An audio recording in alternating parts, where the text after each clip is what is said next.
The airfield on the edge of the Ukrainian steppe was nothing more than a mowed strip of grass and a few plywood shacks. Galina stood in the freezing mud, her hands tucked deep into the sleeves of her oversized flight suit. In front of her sat the Polikarpov Po-2, a biplane made of wood, wire, and canvas. To the German generals, it was a sewing machine or a crop duster. To Galina and her sisters in the 588th Night Bomber Regiment, it was a weapon of terror. "Fuel is low, Galina," her navigator Katya whispered as she climbed into the rear cockpit. "We carry only the bombs tonight. No parachutes." Galina nodded. Parachutes were a luxury they gave up to carry an extra few kilograms of explosives. She climbed into the front seat, the open cockpit offering no protection against the biting winter wind. She hand-cranked the engine, and the little biplane sputtered to life with a sound like an old tractor. They took off into a sky the color of charcoal. The plan was simple and suicidal.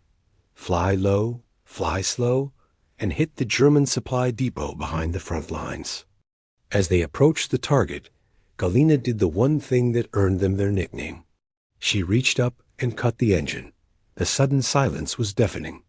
The only sound was the whistling of the wind through the wire struts of the wings, a soft hissing whoosh that sounded like a witch's broom sweeping through the air.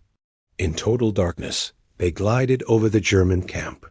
The soldiers below were asleep, unaware that death was drifting silently above them. "Now," Katya breathed. Katya pulled the manual release lever. The small bombs fell from the underwing racks.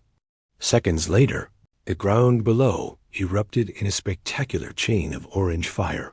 The fuel trucks exploded, lighting up the night and revealing the tiny biplane for a fleeting second. "Engine!" Katya screamed as searchlights suddenly slashed through the dark, their blue-white beams hunting for them. Galina fought the controls, diving toward the tree line. She flipped the ignition.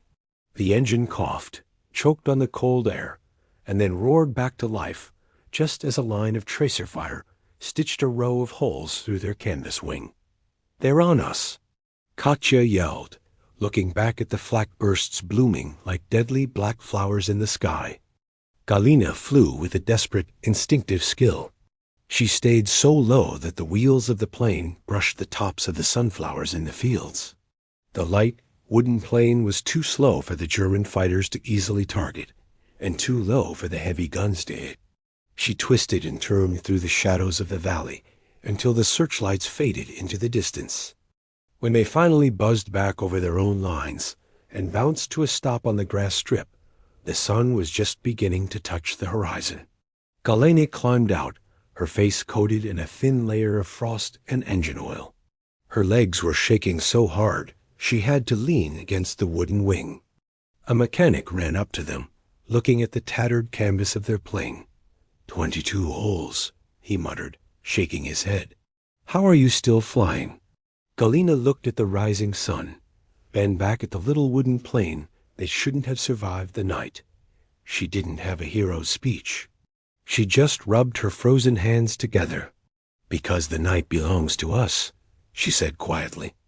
She walked toward the mess shack for a cup of hot, bitter tea, knowing that in 12 hours she would climb back into that wooden seat and disappear into the shadows once again.